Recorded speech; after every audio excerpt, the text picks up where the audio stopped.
Early in October of 1869, Claude Monet and Auguste Renoir readied themselves for a painting expedition. Both of the young artists were desperately short of cash. It had taken them all summer long to scrape together enough money to buy their painting supplies.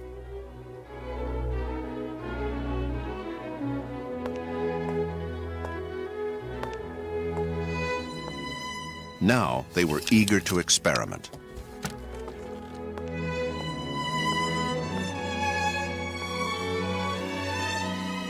Rather than transcribe the details of a scene, they wanted to capture a fleeting moment in time.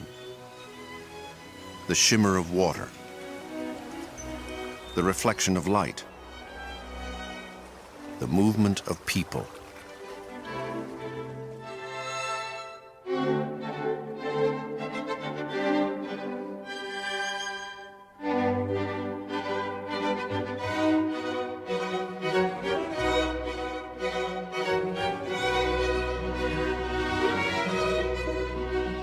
As Monet and Renoir painted by the River Seine, they were rejecting everything that was expected and traditional in art. And together with a few like-minded artists, they were about to launch what was not just a new style of painting, but a revolution in the world of art. A revolution that would become known as Impressionism.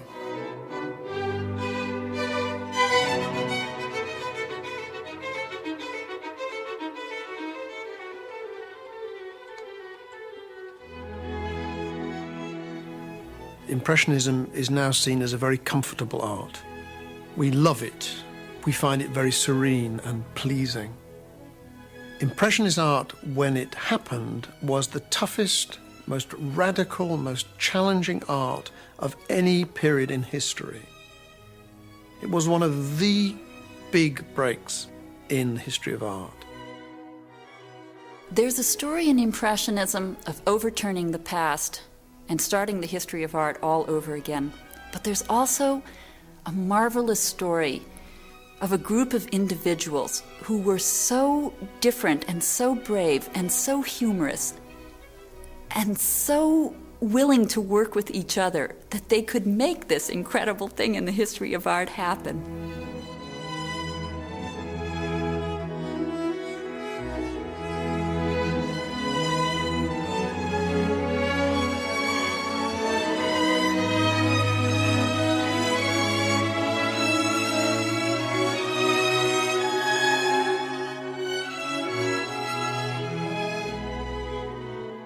Claude Monet, uncompromising and demanding of himself and everyone around him.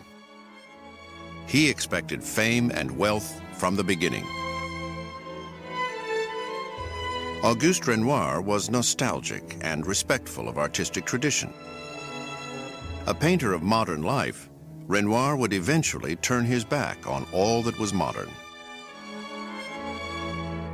Berthe Morisot was brilliant at maintaining an image of absolute respectability, at a time when it was not respectable for a woman to be a professional artist. Camille Pissarro considered himself an anarchist, but in practice, he was kind and soft-spoken. His friends thought of him as God the Father. Edgar Degas was argumentative and obsessive. A perfectionist until the day he died, Degas could barely bring himself to call a work finished.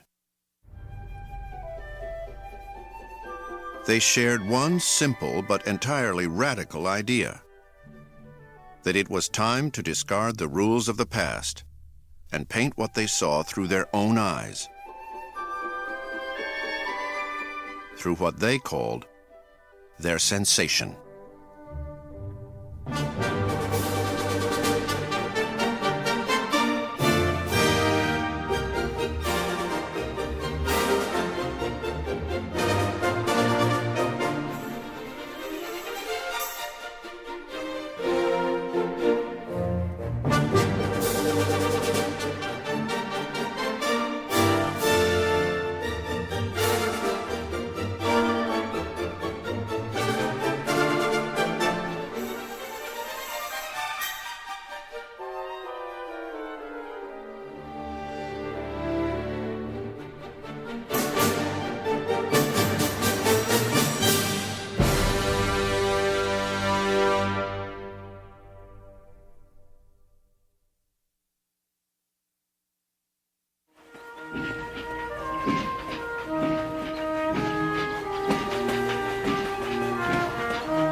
In the spring of 1859, a young, aspiring painter took the long journey from the Normandy coast to Paris.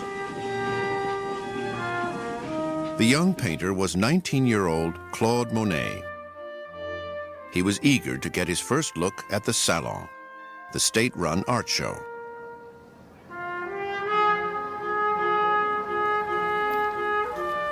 The Salon was a huge event. Hundreds of thousands came each year to see art jammed floor to ceiling in gallery after gallery.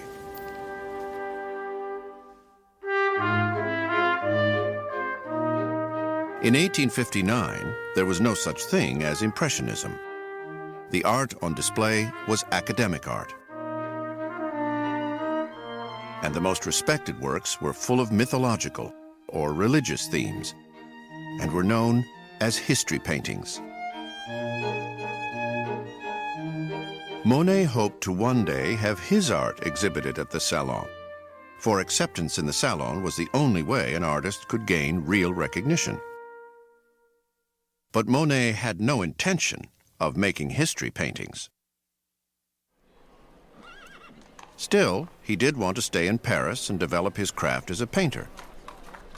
His father agreed to help him with an allowance, if he studied with an established master. Monet took the allowance, but ignored his father's wishes. He joined the Académie Suisse, which wasn't actually an academy, but a space where artists could come to draw the nude without instruction. When his father found out, he was furious. The long-standing tale is that his father cut him off. He felt that if he wasn't going to be part of a studio, that this was not the way he's supposed to go about a career, that if he was going to live higgledy-piggledy in Paris, then that was his choice, so he would have to make it on his own. It was still normal for an artist to have to go through a process of drawing from casts and then drawing from the live model and learning from the art of classical antiquity. Monet already felt, when he first went to Paris in 1859, that an artist should learn from what he saw around him and not learn from formal rules. And at the same time, he's clearly somebody who cultivated an image as a teenage rebel.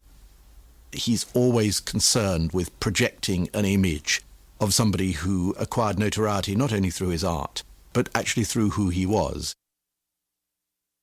"I could never bend to any rule," Monet once said, "even as a very small child." Claude Monet was born November 14, 1840, the second son of Louise Justine and Adolphe Monet. They were hard-working merchants in the port town of Le Havre. The young Monet had little interest in school, and he spent as much time as he could on the cliffs and beaches around Le Havre. From early on, he loved to draw. By the time he was a teenager, Monet was making caricatures of notable Le Havre citizens. He was quite good at it, and before long, the local stationer displayed Monet's drawings in the shop window.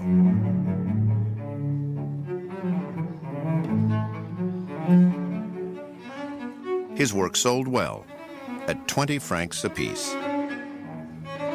While at the stationer's one day, he met a local landscape artist, Eugène Boudin.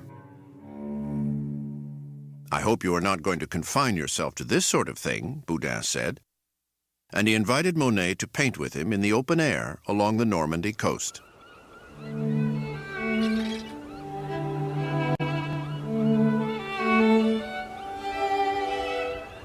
Boudin helped spark Monet's passion for landscape painting, a passion that would never leave him.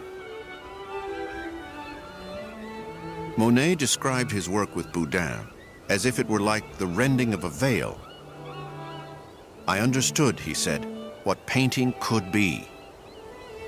My destiny as a painter opened up before me." Monet probably expected to be famous from very early on. The first painting from his hand is a highly accomplished picture that was submitted to an exhibition in Le Havre in 1858, and it is spectacular. It is also an example of an artist who was truly gifted. So he knew he had it within himself to go down into history, and he was determined to do it. In the spring of 1859, Monet left Le Havre carrying his art supplies and his life savings of 2,000 francs. He was headed for the capital of art, Paris.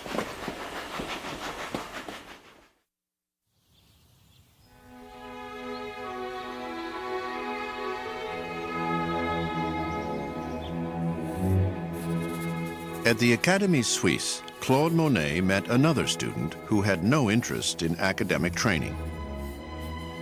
His name was Camille Pissarro, a 29-year-old from the West Indies island of St. Thomas. Like Monet, Pissarro wanted to portray everyday life rather than the mythology of the past.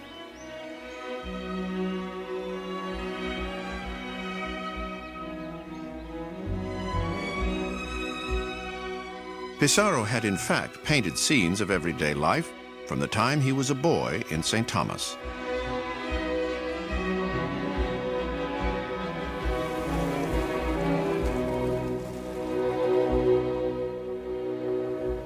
From the beginning, he sketched these portraits of young slaves, but with none of those kind of sentimental, fatherly type of approach. There's a directness and a simplicity that was very, very unusual. Clearly, he felt very much at home with people of a different context, of a different social milieu from his. Pissarro felt at home with people of a different social milieu because he did not feel at home within his own community.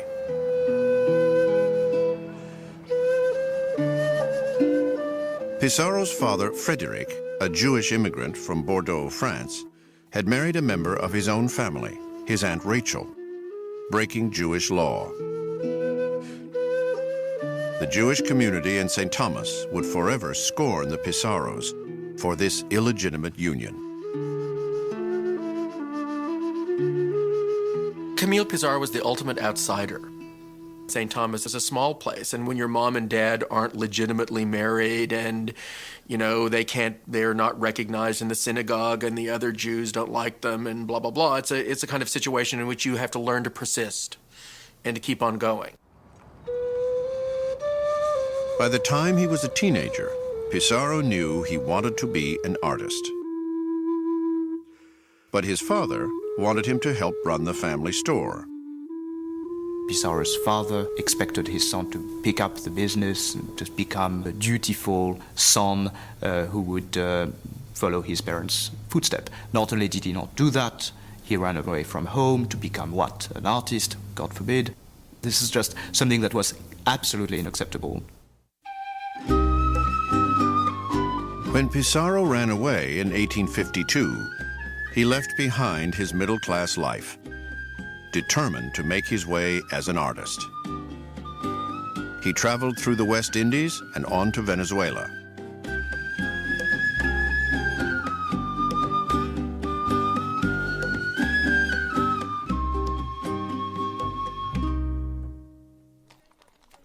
And in 1855, he settled in Paris. Once there, he managed to reconcile with his parents. They had recently moved to Paris themselves and set up housekeeping with a generous staff of servants. One of the servants was 21-year-old Julie Velay. She posed for Pissarro in 1858, and the two secretly began an affair. He happened to fall in love with a very simple woman who barely could read. Not even the cook of his parents, but the cook's help. When Pissarro broke the news to his parents, it gave them the shock of their lives. Julie was not only a lowly servant girl, she was Catholic, and she was pregnant. Well, Pissarro's mother just absolutely refused to have anything to do with Julie. The Pissarros fired Julie and cut off their son's allowance.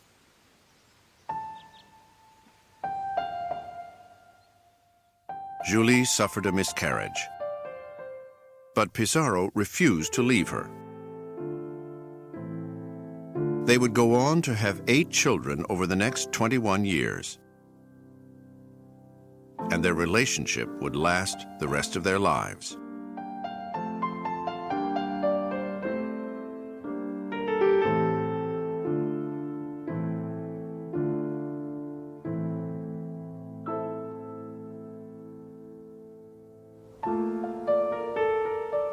Pissarro's mother never acknowledged Julie, but before long she put aside just enough of her outrage to send her son a small monthly allowance.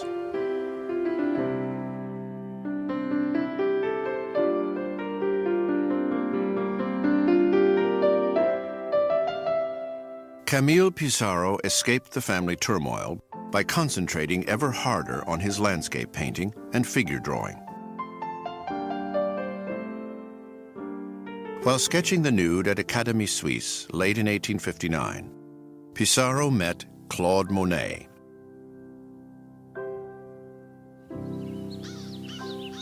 Pissarro and Monet were soon off together on painting expeditions.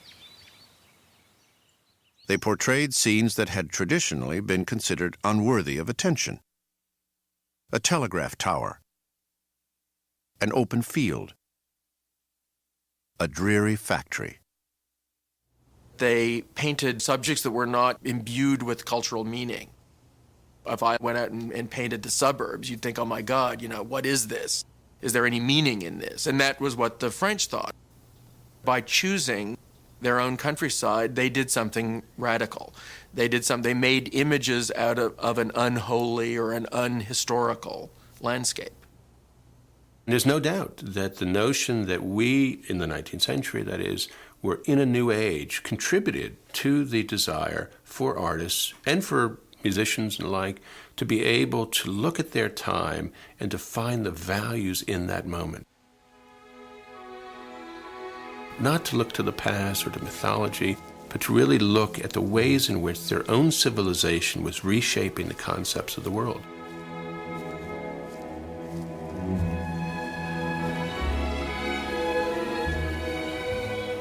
Monet could not have been happier, except for one thing. Between his painting trips, the studio costs, and his particular enjoyment of big city nightlife, Monet was living beyond his means. His savings of 2,000 francs was quickly depleted. Life could be relatively cheap if somebody had somewhere to live. Obviously, subsistence is one thing, comfort is something else, and Monet certainly, ideally, expected comfort. He always loved fancy shirts with ruffles on it. He liked to drink better wines. So there were plenty of occasions, when he was short of ready cash.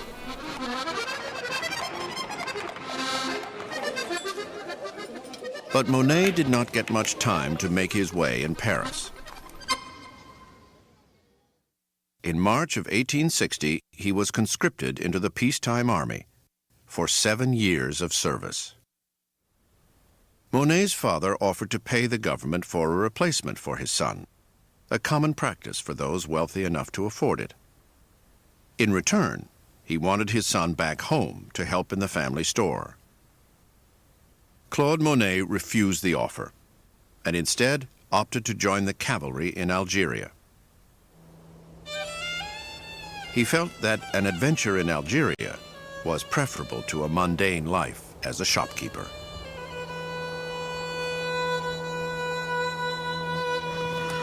But Monet paid a heavy price for his decision. His career as an artist was now on indefinite hold.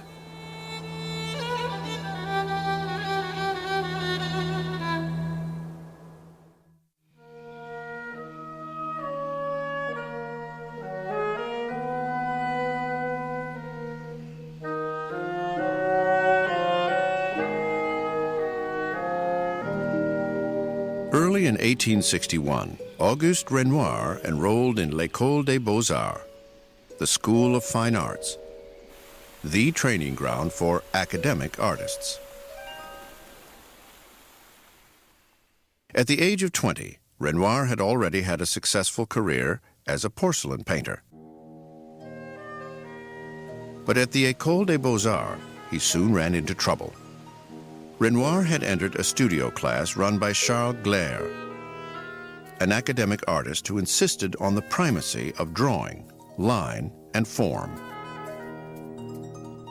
Renoir liked to paint with brighter colors.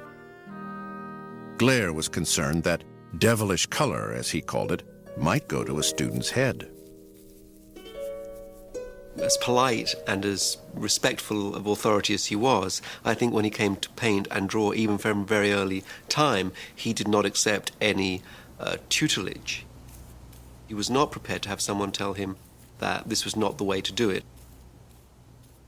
Gleyre saw little promise in Renoir, and Renoir's wealthier classmates saw him only as an outsider. He starts off coming from a lowly background. Renoir gets himself into a quite different world because he becomes a fine artist. He moves from being an artisan or a decorator to painting fine art for art exhibitions.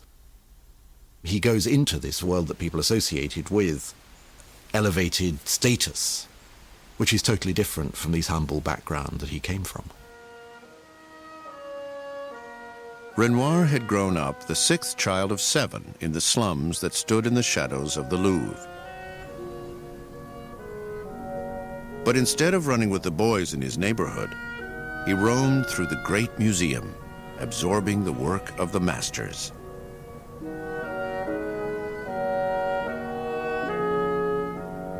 As a little boy, Auguste decorated the walls of his home with drawings made from charcoal he'd taken from the stove.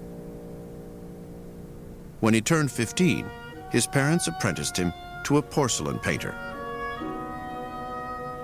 His new boss was impressed, and the young Renoir was soon earning the handsome salary of 20 francs a month.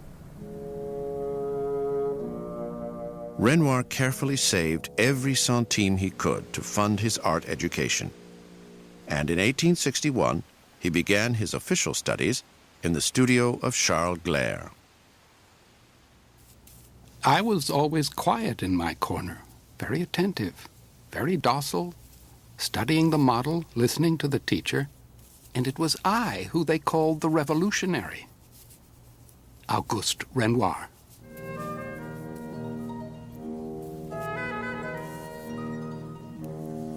Renoir kept up his studies at Gleyre's for month after month, doing his best to capture the line and form of the model.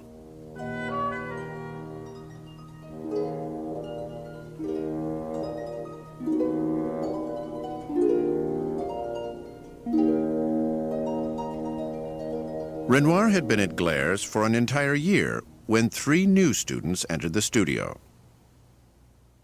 And soon he was part of a circle of like-minded friends, which included Frédéric Bazille, a 21-year-old with plenty of money, Alfred Sisley, a Parisian born of English expatriates, and a 22-year-old fresh out of the army, Claude Monet. After a year of peacetime cavalry service, Monet had come down with typhoid fever and was sent home to recover. Adolphe Monet once again offered to buy out his son's army service, and this time he would allow the young Monet to go back to Paris to paint. But first, he made his expectations clear. Get it into your head that you are going to work seriously this time. I want to see you in a studio, under the discipline of a reputable master. If you decide to be independent again, I shall cut off your allowance without a word. Monet immediately set off for Paris.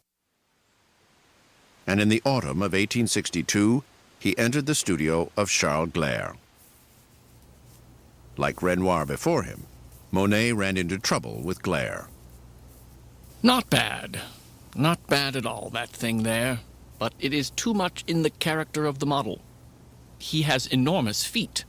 You render them as they are. All that is very ugly. When one draws a figure, one should always remember the art of classical antiquity. Charles Clair. I can only paint what I can see, Monet replied. He stayed with Glare to keep his father happy, but he was an uninterested student.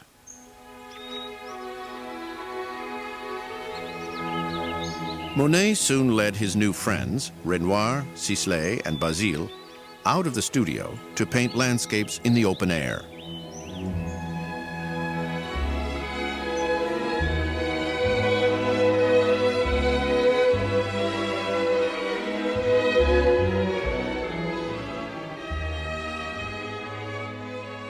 Camille Pissarro, Monet's friend from the Académie Suisse, joined in their expeditions.